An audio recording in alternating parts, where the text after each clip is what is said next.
All right. So another Thursday morning, and we're live again. So let me just sort this out. As you'll notice, first of all, behind me, you can see the boxes. In the process of packing up, getting ready to move again. I've moved a fair few times in my life. Funnily enough, a friend of mine, my wife was talking to a friend of hers yesterday, and he was saying that she's only ever lived in 3 houses in her whole life. And we were like, wow, that's incredible. I think, we probably averaged that in a year at times. Anyway, so we are moving, so you can see the boxes. So once I get settled into the new place, I've got a dedicated area for live streams, everything else. I'll be making more of a fuss of the background and making it a little bit more pretty and I guess engaging. That's the idea. Anyway, we'll see how that goes. So this week, a number of things have been going on. I've still been obviously focused on using the Nootropics, which have been making a huge difference for me. So I'm very grateful to those. And what I have done, I didn't mention the brand name last week. I still don't intend to. I have decided that what I'm going to do is try a few different brands. So yesterday I ordered a number of different ones. And I'm going to give them all a whirl, see if there's any real difference. I've also, because I suspect and I need to try this out, obviously, I suspect one of the key drivers or the key active ingredients in all of these things is an amino acid called tyrosine. So, and you can actually, as I discovered, you can order tyrosine by itself. So I've ordered tyrosine on its own as a supplement. And I thought maybe I'd try that on its own and see if I get the same effects, see if it has the same impact for me. Obviously, anything else that goes around that might just be a positive in terms of minerals, vitamins, and such like. So I've also ordered something to combine with it. One of the key things I've noticed in some of the kind of focus, concentration type nootropic formulas that people are putting out that are commercial and branded, for the most part, they all contain, all sorts of things. But for the most part, the 2 big ingredients that are in there are tyrosine, which as I said, I know is connected to focus and concentration. So I suspect that's the big player. And then the other side of it is pantothenic acid, which is B5, which is kind of a mood enhancer. But I say that's probably not the right word, because if people are missing B5, they will feel down. So you do need it. So I've noticed that for most of these ingredients, those are the 2 core ingredients. Then everything else in it is for your health. It's like there are things that I know have an impact on eye health, for example. Morning, Rajesh. How you doing, mate? So I know that, you might put some of those in a formula. And where I'm going with this is ultimately, I think I mentioned before, I'd made a decision, and I think I shared it publicly, that I want to build an e-commerce business. And obviously the area that I'm interested in is an area that I'm benefiting from. So the whole nootropics area, the whole supplements area, the whole kind of life extension, all of that fascinates me. It's a growing area and I want to do more with it. So it may be, I haven't fully decided yet. I'm exploring a number of options. It may be that we ultimately decide that we will brand our own formula and do it that way. Or if I can find a formula that I'm very happy with and can form a good partnership with from a lead generation point of view, because that would be the model I would follow. I would do they pay me per lead that I send them. Then of course it's down to me to get the lead cost down at my end, so that then obviously as I drop my lead costs or reduce my lead costs, then obviously I increase my margins. And that could be a great way to do it. I know that other people are doing that very successfully. So that's something that I'm looking at the moment. Completely outside of all this. Anyway, today I thought we'd talk about audiences. It's really interesting because I've got I've got a Facebook group. Obviously I put it here. If you haven't joined, please come and join. I'll leave that up for now. But one of the things that's in there, obviously it's a small group at the moment. My intention is to grow it. I am looking at, and I'm about to start probably within the next working week, depending obviously with the move and everything else that's going on. But certainly within the next working week, I'm intending to start running some ads to grow the group.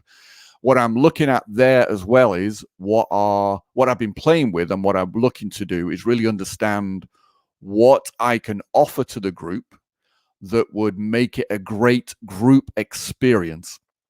And I'll explain what I mean by that. Like when I have in the past run seminars, obviously most of my adult career has been seminar based. And one of the things I was very good at, and it didn't start out as something deliberate, it was just something that was a reflection of what I wanted for the group. And what I wanted for the group, like, you bring an audience together, even if it's when I was doing the NLP seminars in the early days, and I would say, I probably my average audience at that time was probably about 20 people. So it wasn't huge. And so in those early days, I've got 20 people in the room. And I don't just want to say, oh, here's NLP, here's the material, blah, blah, blah. That's dull, that's boring. I want to bring it alive. That's the whole point. I want to make it an experience for people. And so then it was like, well, how do you do that? How do you inject, both entertainment, inject fun into it, and also make it an incredible learning experience? So I looked for ways to do that. So, like, for example, one of the things I did was I deliberately made the days very long. So we would start at 9 o'clock in the morning. We wouldn't often finish till about midnight. And I only really took one long break, which was about 5 o'clock. So people would bring drinks, they'd bring snacks, but we wouldn't actually take an official break until 5 o'clock. Then we'd have 2 hours for dinner and then back in the room, and we carry on till about midnight. So that, of course, there was a purpose to that, in that it stretched people. It gave them an opportunity to see just how much more they could do than they thought they were capable of doing. And to do that for, multiple days consecutively, like, 3-4 days at a time, really stretch people. Now, they'd be exhausted by the end of it, of course. They'd go home and they'd be probably like me. I'd go away from those events and I'd spend the whole day sat on a couch watching TV, watching movies for the most part, because you are exhausted. And I was on my feet for like 13 hours at a time. But you just keep going, you just do it. And it shows people what they can do. But then within that, it's like, okay, how do you bring in fun? How do you bring in more engagement? And how do you make sure that you tie that to hello, Facebook user? That's an interesting name. Did your parents give you that name? Hello, anyway. So you want to bring fun in it. So one of the things that I did was I sort of brought what you might consider childish things. So in the evening, particularly, I would do a quiz, and the quiz would be questions based around everything I taught up to that point. And people would get stickers. Like, I literally handed out, like little gold stickers and things, like stars, that you would give children as a way to engage them. Well, it works just as well with adults, so it became fun. And then, of course, if you turn people into 2 teams, and then obviously they get to compete against each other, even more fun, because it brings out, the competitive spirit, but in a fun way. Who gets the most points? Who gets, and so things like that. So it really engaged it. So it drove home the learning, but it also made sure as well that people were having fun, and it was a great experience. It was memorable. It was something that stuck in their mind. Something that is significant to people is something that gives them a strong emotional high. So the more you can do that, the better. So now, of course, I'm kind of going, okay, well, how do we bring some of that into Facebook groups so we can grow groups? And yes, I've been looking at what other people have done. Yes, I've been reading around some of the, like, if you go onto Google and just Google growing a Facebook group, you're going to get a load of stuff. I've read a fair bit of it. Most of it is kind of bland and dull. And it's bland and dull, not because I don't think some of what they're sharing wouldn't work. I'm sure it does. I've seen people use some of the ideas, but they're all tactic-based. And this is the challenge. They're all tactic-based, and they're all sometimes things that are not relevant to what I want to do, or relevant to the people that are in my group, or relevant to the topic matter. So then you go, okay, well, let's explore it. And that's what I thought we'd do now. Let's explore it. So if we go back to basic principle, let's start with the psychology of it. And what I like as a model is absolutely, yeah, Tom, it is, without a doubt. You've got to have fun in it. And it's a way to do that. I mean, obviously, in a seminar environment, that's easy. I'm there. I can just, for the most part, I'm engaging. For the most part, I can be quite funny at times. But I'm there. But when it's a group, then I'm not there. I mean, yes, okay, live stream, I'm live, I'm here. But, day to day in the group, it's like, how do you bring that in? And not necessarily, obviously, if I go live, that doesn't mean everybody shows up to listen. Whereas with a seminar, people turn up at a specific time, they're there. So going back to basic principles, then I like to start with basic psychology. So if you look at it through the 6 human needs, for example, so you've got certainty, uncertainty, variety, you got significance, you got connection, you got growth, and you got contribution. So you go, okay, they're the fundamentals. So then what can you leverage in that to create a more engaged group and to help grow the group? Now, I think from a growing the numbers in the group, there's two channels to follow. One is what I drive myself. So as I say, I'm going to be starting leveraging paid ads. You can't within Facebook directly advertise a group, which is fine. There are other ways of doing that and tying the group on at the end. So I'm going to do that. The second part, of course, is asking the group to help you grow the group. So getting the group to invite people into the group. And I'm going to be looking at ways of doing that as well. Now, this is off the top of my head. So as I'm thinking about that, then that brings in the idea of, if you ask other people to do something, then go back to what would give people or allow them to help fulfill their 6 human needs. And it doesn't have to be all needs all of the time. but can we fulfill some of them? So, for example, could we run a competition? Could we run a challenge? And what makes those effective is the purpose of a challenge is, one, you're giving them a tangible result, or you're giving people a tangible result to achieve, or a tangible problem to solve.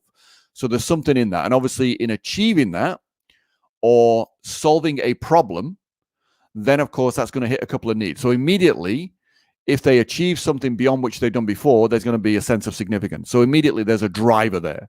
So can we create something? Can I create something where we run something maybe as a competition where if you win or come in the top 3, like the Olympics is going on at the moment. So, we could tie it to the Olympics. I could have a competition which is Olympic driven, as in there is gold, silver, and bronze medals to be won in order to, and do it on some level in that way. So if there's a tangible problem to solve or a result to achieve, then one, the individual achieving that result in whatever time frame we do. So let's say it's a 5-day competition.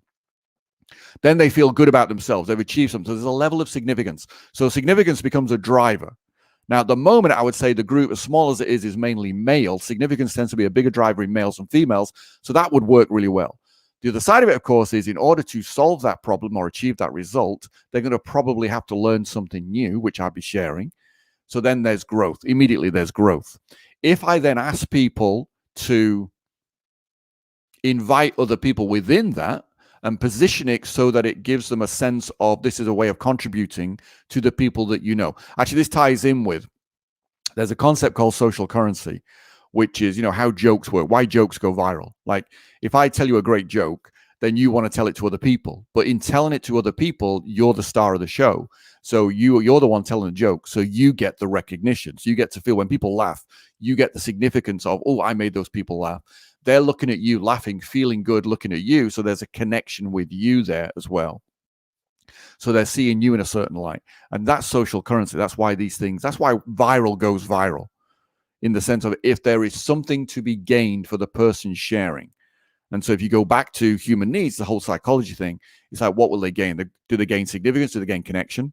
So as a general rule, this is a very sweeping generalization, women tend to be more driven by connection than significance. Men tend to be more driven by significance than connection, but we all need both. So women, for example, might share a joke and they like the connection from the people laughing and, connecting with them. So there's an element there. So you want to inject these things into any strategy. So if I carry this on, like the competition idea, so bring something in where I'm teaching something. Obviously, in the teaching, if I make it video, I can make it more engaging and more entertaining.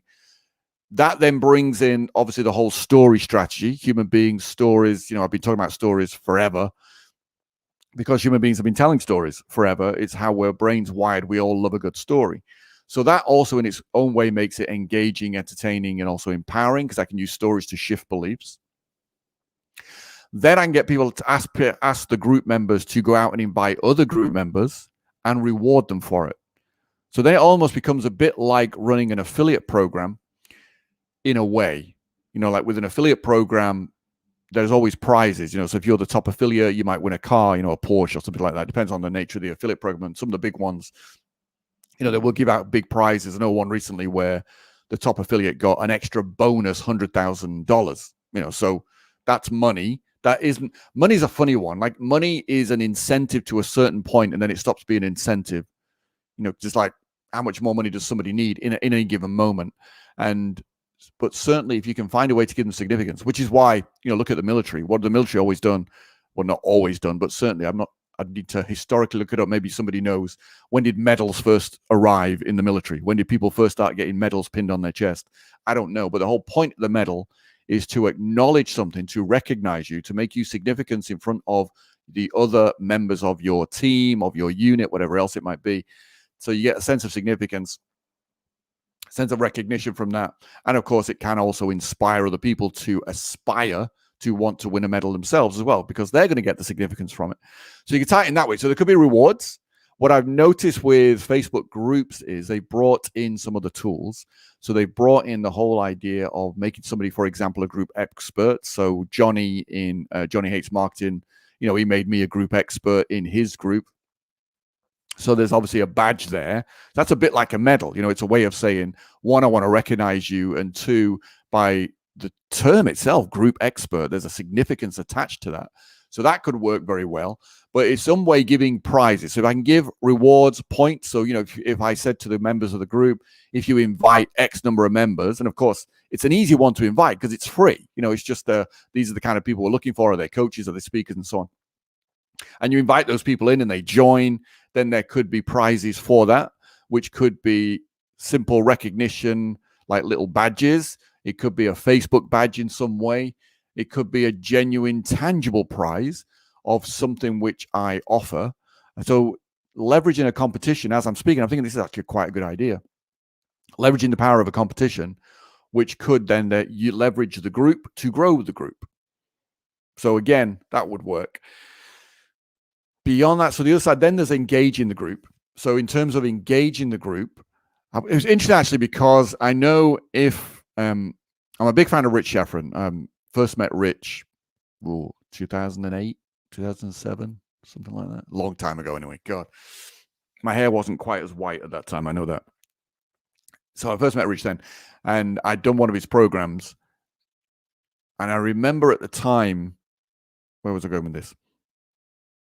Oh, engaging the group, sharing ideas, getting more variety into. Oh, this was it. Sorry, I went off. I haven't taken my pills this morning, you can tell. So he was doing a live stream, I think it was last night or earlier this week, where he was talking about subscription-based business models. So people like the idea of a membership of some sort, and people pay monthly. But of course, one of the challenges that I noticed when membership sites first came out, everybody jumped on them like, what a great business model. I can charge this and somebody will pay me monthly and I keep growing the membership each month. And obviously my revenue is going to grow each month, blah, blah, blah, blah, blah. What, of course, they don't think about is the fall off in terms of, people are jumping into something. They're excited. They might do 3-4 months and then they stop. So then they end their membership. And it's like, why? How do you keep someone engaged ongoingly? And so now if you go back to the 6 human needs again, what keeps somebody wanting to come back? Well, there's got to be, like the second need, uncertainty. You can also say not uncertainty, but variety. Now, there's a reason for it, of course. If you have absolute certainty in your life about absolutely everything, and you'll see this in relationships, why when you meet somebody, there's all this excitement, there's all this, wonderful, you can't wait to see each other. When you see each other, it's like magical. You're literally walking on a cloud, you're walking on air. And obviously at that time, you're probably, getting very intimate, so the relationship is like very sexual and so on and so on. And there's that old joke about, when people initially got married, like in the first year, if you put a penny in the jar for every time they made love, you'd fill up the jar. And if you took one out for every time they made love after the first year, then you never empty the jar. There's that whole joke around that because in the beginning, there's all that variety. It's new. You're getting to know each other. You're getting to know each other on a mental level in terms of knowing each other's history, knowing each other's stories, knowing each other's likes and dislikes and values and everything else. You get to know each other on a body level, on an intimate level, so there's all those things going on. So there's variety. So if you're running a membership or even running a group, there has to be enough variety to keep people coming back. So if for example, in the group, I've seen people suggesting that, there's different types of posts that you should do and you just sort of cycle through them. The purpose of having different types of posts is to create a level of variety. I think the value of having, if I said Monday was type 1 post and Tuesday was type 2 post and so on and so on and so on, then I think there's an element of certainty for people to know, oh, Monday is such and such a day. And maybe there's an excitement to that. But then you got to build in that variety. So there's got to be variety in terms of the types of posts. So whether it's a meme, whether it's me sharing something about some of the things that I've messed up in the past or lessons I've learned in the past, whether it's me sharing something which is pure teaching and saying, look, this works, go do this.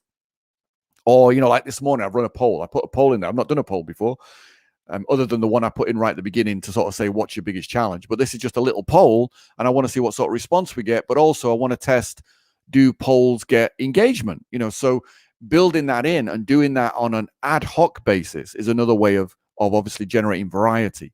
It's a bit like there's a great book. Ooh, when did I read this? I think her name's Karen Pryor. I think the author's Karen Pryor. And the book's called Don't Shoot the Dog. And if I remember correctly, and if I've got a name correct, she is a marine biologist. So she trained dolphins. So she was an animal trainer, but she also then trained dolphins. And what she was saying was when they first started training dolphins, they tried to bring the sort of known ways of training animals to that environment. So with dogs, you can use punishment and reward. With a lot of animals, you can use punishment and reward. With dolphins, you cannot use punishment because they don't care. Like if you punish a dolphin, it just swims off. It's not interested. So she realized that you could only do it through reward. So it became this idea of, well, how does that work? And what's interesting, of course, is, dolphins like fish. They want to eat. So you're giving them food as a treat. So if you give them a certain amount of fish in order to get them to do something, like whatever, let's say you want them ultimately to be able to jump through a hoop. So you got to break that down into its component pieces, obviously make it small chunks, small steps for the dolphin to do. When the dolphin does a small step, you reward it with a small amount of food. And so the dolphin's like, oh, that's great. I'm going to get a reward when I do this. Now, of course, if the reward stays exactly the same and the task stays exactly the same, what's going to happen at some point is you go from, oh, there was some original variety in this, to I've done this so often, this is just now I have absolute certainty of what's going to happen. So now there's an element of boredom. So they stop doing it. So you got to mix it up a little bit. And of course, from a training point of view, you don't just want the dolphin to do the first step. You want the dolphin to ultimately do all the steps. So you got to change the role. So to begin with, it's like, well, do this little step. Swim to here. I give you a fish. Great. Fantastic. Now we've established that. We've repeated the pattern. Then you do that. Then it's like, next time you swim to here, you don't get the fish. So now we've broken the certainty. All of a sudden, we've gone from absolute certainty. I'm still doing this, but we haven't quite got to boredom. Boom, break the pattern. Like, why am I not getting the fish? Well, now I need you to kind of swim to here as well. Oh, so now I've got to do more for the same result. Well, no, actually, I'm going to give you a bigger reward. So you give them a slightly bigger reward for doing the second step. So now you got step 1 and step 2, get a reward. And of course, after a few patterns of that, the dolphin, first of all, learns the pattern. Then, of course, they have certainty this is going to happen. And then, of course, you then got to give variety into that. So you break the pattern. It's like, okay, now you got to do the third step. Now, within that, you also have what's called a jackpot strategy. And this is necessary because this is, if people are doing similar things or the task's getting harder and harder for the same reward or for a slightly bigger reward, then at some point people are like, why am I doing this? Like previously I did this little bit and I got a reward. Now I've got to do all of that for not much more of a reward. I'm getting a bit bored. So you got to inject some more variety into it by throwing a jackpot. So this is like, on a business level, like when I used to run a sales team for my NLP company, then it's like I'd come in one day and go, like we're all taking the morning off and we're all going, quad bike riding or something like this, So it's that thing of do something completely different, which is going to be fun and entertaining. So it's a reward in itself, but it breaks the pattern. And that's not something that's done on a rote. It's not like every second Tuesday of the month we do this. It's not like that. So it's completely unexpected. So it's a surprise, which of course is variety. So we're back to the second human need. So it's like, can we inject a surprise? So then within my group, I want to, and I need to give this some thought, and I'm exploring this now, and I'm glad I'm recording this because I'll go back to this myself, is every so often not on a given timeline, not on a given route where it's completely unexpected, so it's not something you can predict, is to throw a jackpot event for my group. Now, I don't know what that will be yet. I'm just literally exploring this out loud as I'm talking to you. And if you've got any ideas what that might be, then obviously drop them in the comments. But it's very much an idea of, can I do something for the group which is completely unexpected? They go, wow. And even what would be really interesting is if to do something on a specific time and drop it in, or maybe I'd have to test this actually, because I could do, hey, let people know, like give them a warning. Like just say, look, you got 24 hours notice. Tomorrow, I'm going to be doing this in the group. And you'll want to be there for this. So here's what I suggest. Go tell everybody you know to come join the group in anticipation for tomorrow because we're going to do this. That would be quite a good strategy, I think. Because one, you got the benefit of you asking people to go out and invite people. There's not necessarily any additional reward. There's just going to be this jackpot. Go share it with people. So now we've got social currency again. So we're tapping into, look, you're going to look good in front of your friends because you invited them to this group to experience this jackpot event, whatever it's going to be. So I'll have to give some thought to that. Actually, if you want to share some ideas of what would be a jackpot event for you, what would make a big difference to you, something we could do inside the group. So that would be kind of cool. And then, of course, we do the jackpot event, and then it's over. So whatever it was, if I was giving something away, even though it might be, let's say I was giving something away that's digital, but there's like, well, no, once we hit this point, that's it. We're not giving it away anymore. It's gone. So if you came into the group the next day, because I'm thinking of it in terms of logistics, it might be done in a post, it might be done with a video in a post, but you come in the next day, whatever it was is gone. It's been removed from the group. So then there's that, okay, you missed out. So if you got to be in the group to experience the jackpot events to access this. So we could do something like that. I think that would work really well. That's a pretty good idea, actually. So yeah, so I like that. So that would be the jackpot kind of idea. But then there's that ongoing thing of you got to build in variety. So going back to, Rich was talking about this idea of subscriptions.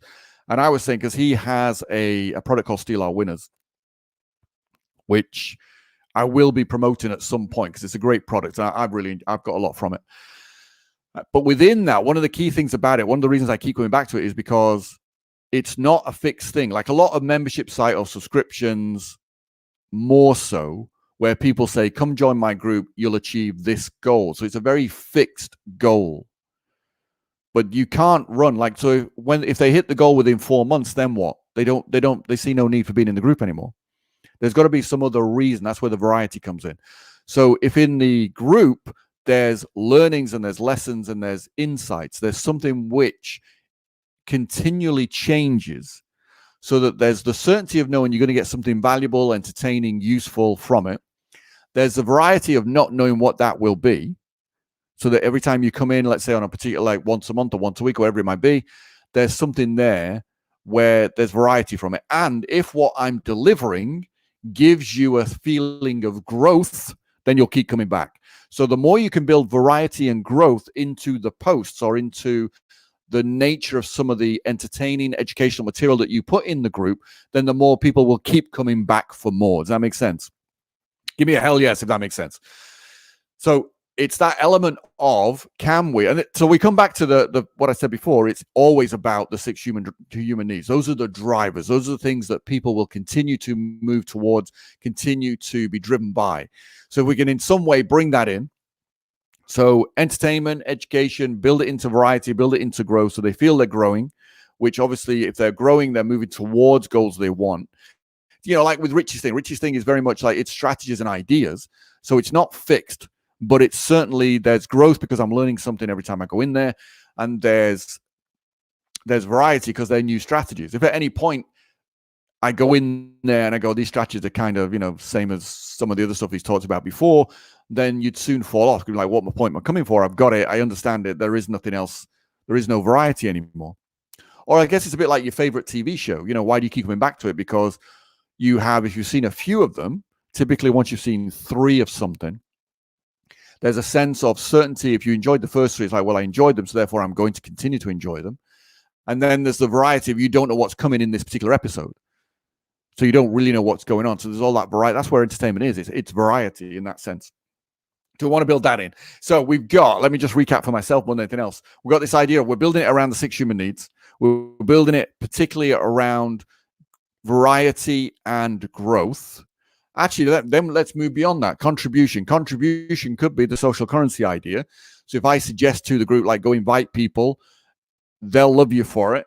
You're going to get this as a reward. They're going to get this as a reward as well. So you'll look good in their eyes. So there's significance through contribution. So we could do that as well. Then within the group on a weekly, daily basis, there's like what's going to engage people.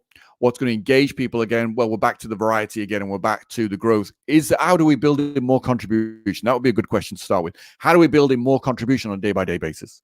So I can encourage people to put in their own posts. That would be one aspect. I can encourage people or I could create a post where I share some idea and then ask everybody to contribute. A bit like, in principle, a bit like the idea of a story where, have you ever done these round robin things where it's like somebody starts a story? So they just deliver a sentence, and the next person's got to continue the story. I'm wondering whether there's something I could do with it, with that, where it's not a story for the sake of a story, but it's like everybody's comment contributes to the value of the post. So the value of the post grows because of the comments that people leave. So everybody who comments with something that maybe they've had to give some thought to add to the value of what's there. Maybe that would work. It's a bit of, I guess, a bit like right now, if I was asking you what ideas have you got that we could use to engage other people in the group, what ideas have you got that you feel would be of value to you that you'd be happy to then go out and spread the word about the group, so things like that, where you're trying to interact with people. And obviously, if you're watching this in the replay, absolutely leave me any comments below. Best comment will get a reward. Don't know what that is yet. It'll be a surprise. Think of it as a mystery box with a big question mark on it, but there will be a reward for the best comment. So we could do that. So we're driving them through ads. We're growing the group through asking the group input and to help them become advocates for the group. We can leverage Facebook's new tools, so group experts and so on, contributors, things like that, rewarding people, visual story. I think they were doing something before with visual storytellers and things like that. I'm not sure if they're still doing it or if that's gone, because that probably didn't have the same level of significance as, say, calling somebody a group expert. Maybe that didn't work as well. But that whole thing around rewards, I think we should do more of that, definitely. That's kind of, I guess that's where I'm up to now, and I've certainly done half an hour. So there's more in this. There is definitely more in this. Now, I'll come up with more. I know, like, for example, I've seen tactics where, when I've got on Google and Googled this, people have talked about the idea of, when somebody joins the group, do a post where you welcome them and you tag them and you put their name in it. And I see a lot of people doing that. And that, to me, obviously, maybe it works. It's just not me to do that. Like I put that back to the seminar world. Like in the seminar world, I've been on events where right at the beginning of the day, the person running the event will say, "Well, introduce yourself to 3 people." And it's like, I don't want to introduce myself to 3 people. It's like it doesn't feel natural. It's like I've done it, and it can work, but it's nothing different. There's nothing unique about it. There's nothing. It's just, I think of it as like a little bit of a lazy strategy. Whereas with my events, I would start by introducing me and telling stories. And then I would get people out of their chair, and they'd set them a task. Like, you got to go meet 12 other people and give them a hug and tell them your favorite color. So it's a little bit different. It's not like, oh, here's what I do. I'm a solicitor with such and such, or, well, I'm an MI5 spy and I'm here to kill such and such. It's like, I'm a professional assassin. It's like nobody going around saying those kind of, saying what they do exactly or being blunt. It's just like something which gets them out the chair, gets them moving. Because obviously, if you get people moving, they change their physiology, change the way they feel, changes their breathing patterns. Get them doing something which is very easy, and where there's an element of, tell somebody your favorite color and find out what their favorite color is. Try and remember as many favorite colors as possible as you go around there. And then when they sit down, it's like, okay, so what was the most common favorite color you came across? So then it finishes the thing off. And by bringing everybody back together and then saying, so what was the most common color you came across? And people start shouting out, oh, the most common color that people told me out of the 12 people I spoke to was red, or the most common color that people told me was green or blue, whatever it might be. And then, of course, it's generally red and blues. And then what you begin to see, of course, is the whole group starts to gel, because they realize there's various things in common, and they've just met 12 people, and they've just discovered that actually these are the most common favorite colors in the whole group. So there's that element of gelling the whole group together all at once. So it's like, how do you replicate that in Facebook when people aren't together at the same time in the same room? That's an interesting one, isn't it? Because you want to do something similar. So rather than saying, oh, here's a post that says, oh, these people are coming to the group, welcome, tell us who you are, where you're from, and what you do, which everybody does, and most people don't bother answering. Can you do something a bit more interesting? I'm really keen, as I'm going to wrap this up, but I'm really keen on the competition idea. I'm going to play with that because there's a lot in that. I'm really keen on the jackpot idea because I think that could work extraordinarily well. And obviously, I'm going to do my bit in terms of building momentum and putting some money behind this to get to a tipping point. Like any group, like in the real world, most groups require much more work when they get beyond 150 people. And there is obviously some science behind this in the sense of most people can form a network of about 150 people and stay on top of it and keep in touch with most people and at least know what's going on in it. When it gets beyond that, it becomes much more difficult to manage as an individual. With a seminar, yes, I've done events where there's thousands of people in the room and you want to get them connected. So I'll do, again, things which are out of the ordinary for them, fun and easy. Now, I say fun. I'll tell you a little story in a second. But like for example, I'll get everybody out of the chair and massaging each other. But one of the keys with that, just so you know, because I mentioned this to a friend of mine who was running an event, and he rang me back after the event and said it didn't really work. It's like people didn't really massage each other. I said you got to break it down, literally step by step. It's like you got to think dolphin. So if you want people to massage each other in a seminar, you don't say stand up and massage each other, because that's not one step. That's multiple steps. You got to break it down. It's like stand up, turn to your right, put your arms out in front of you, put them on the shoulders of the person in front of you, give them a quick massage. So things like that. And then anything which is a pattern interrupt can be funny. So maybe actually I'll play with this. Maybe we'll do some pattern interrupt type posts. So it's like not, oh, here's such and so. If you're tagged here, tell us what you do, where you're from, blah, blah, blah. But more of a, you're welcome to the group. There's been X number of people join this week. Let's say there's been 30 new people join this week. I'm not going to tag you because, it's up to you, but tell us in the comments below what your favorite color is, what your favorite sexual position is, and what your favorite food is. Something like that, where it's funny and they don't even have to answer it. Just reading it is going to make them laugh, and just reading it, like they don't, like I used to do that with people in seminars. I'd say, okay, so as you're massaging, lean forward and whisper in the person's ear your favorite sexual position. And everyone would just burst out laughing because they've thought about it, but they're not doing it. And they don't have to do it for it to be a pattern interrupt, and they don't have to do it for it to be funny.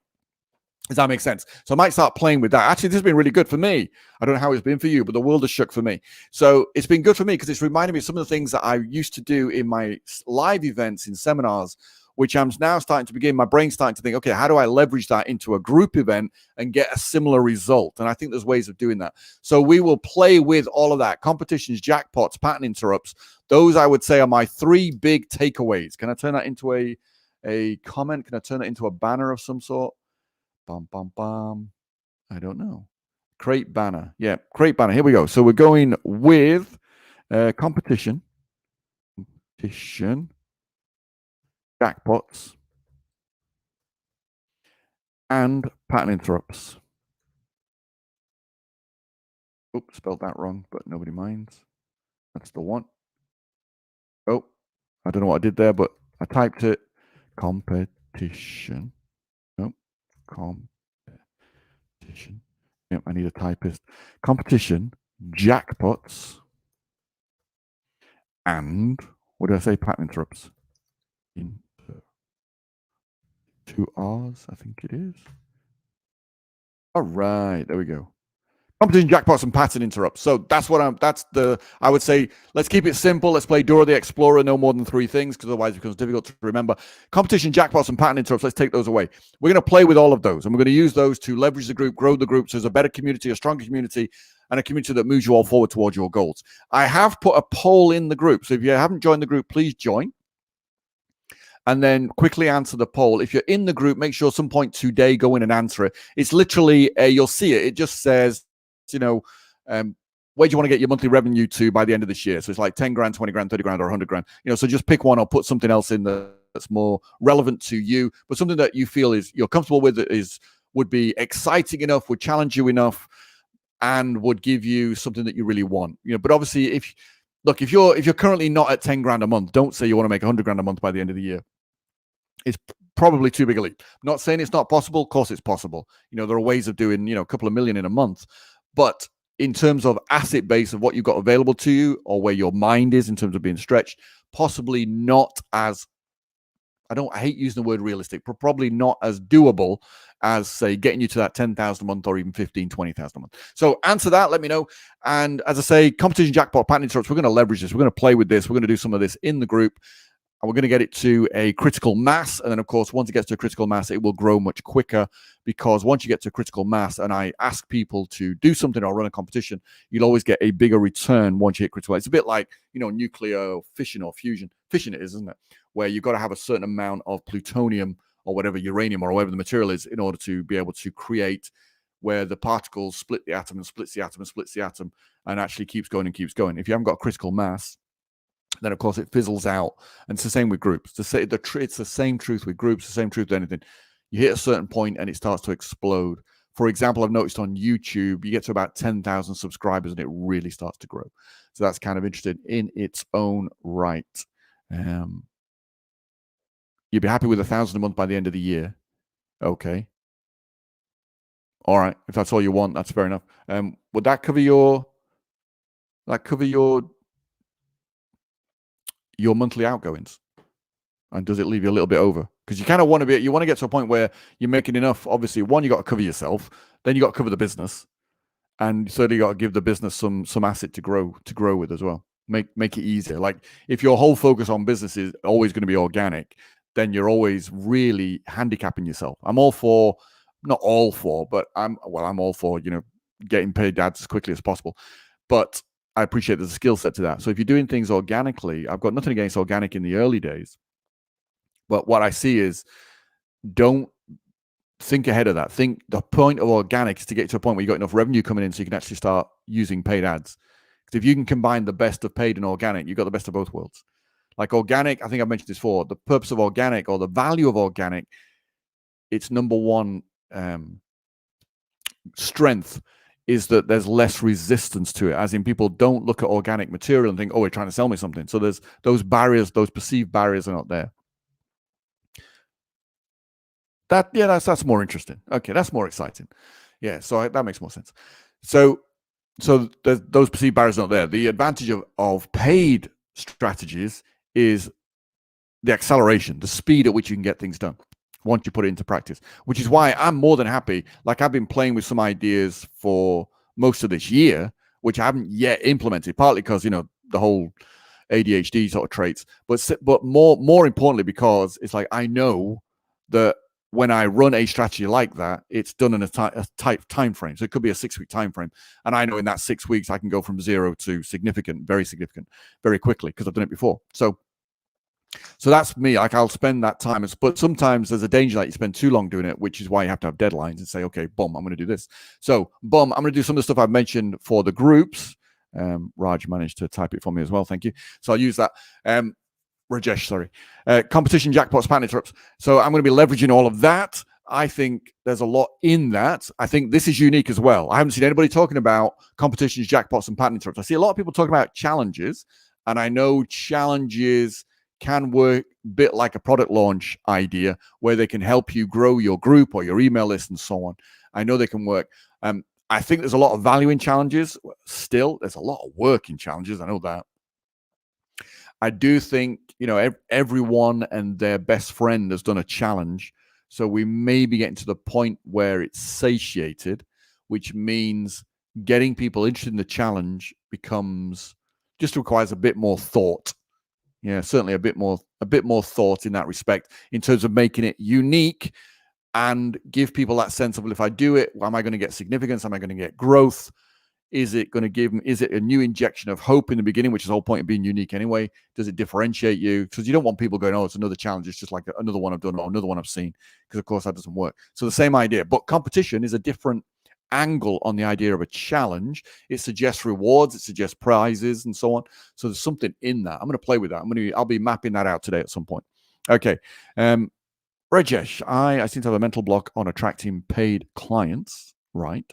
From my freelance online sales coaching services business. Any tips and ideas? If you can cover it in your next live video, please. Yeah, I got lots of tips and ideas. Based on what I've seen you doing on Facebook, I don't think you're doing enough to position yourself. That's the challenge. So I would suggest that you think about your positioning, how you want to be known, something a little bit more exciting than a sales trainer or a sales coach. Like, I'm Strategic Rebel. There is nobody else a Strategic Rebel. It's unique. Like, so, and I probably said this before, I know you're a member of the Den. So in the Den, when was it? A month ago or so, I put in a training on defining yourself. It was literally all about building your legend, building your superpower, and using that and stories to grow that. The first part of that is I think I turned it into 5 S's, whatever it was, strength and so on and so on, so strength stories and so on. So go through that. Yeah, knockout. Yeah, maybe it sounds like a bit boxing, bit done before. So just give it a bit more thought. Brainstorm 20, 30, 40 different ideas. But as I say, go through that training if you haven't already. That's in there, which I think I called it invisible influence. It's the whole concept. It's the foundation of invisible influence is how you position yourself, and it's looking at it through the lens of being a superhero. So do that training, do that exercise, then come back to me with some ideas, because that's where it starts. That's the foundation of it all. One strategy to rule them all is basically based around that. All right, so I'm going to wrap this up. We've been going 45 minutes. Hope you found this useful. Let me go back again. Final call, if you're watching this in the replay and you haven't joined the group, come join the group. And remember, big things from today in terms of growing group, engaging group, and we haven't specifically talked about monetizing the group. We'll do that in a future episode, but that's the straightforward part. That's the easy part. Competition, jackpots, and pattern interrupts. All right, I will see you and talk to you next time. Give me a thumbs up on this, share this video if you wish, and leave a comment. And certainly if you're on YouTube, then subscribe. If you're not on YouTube, go pop on YouTube and subscribe. It all helps me, and that would be fantastic. Okay, Rajesh, do that. Do the work. I look forward to talking to you soon. All right, take it easy, everybody.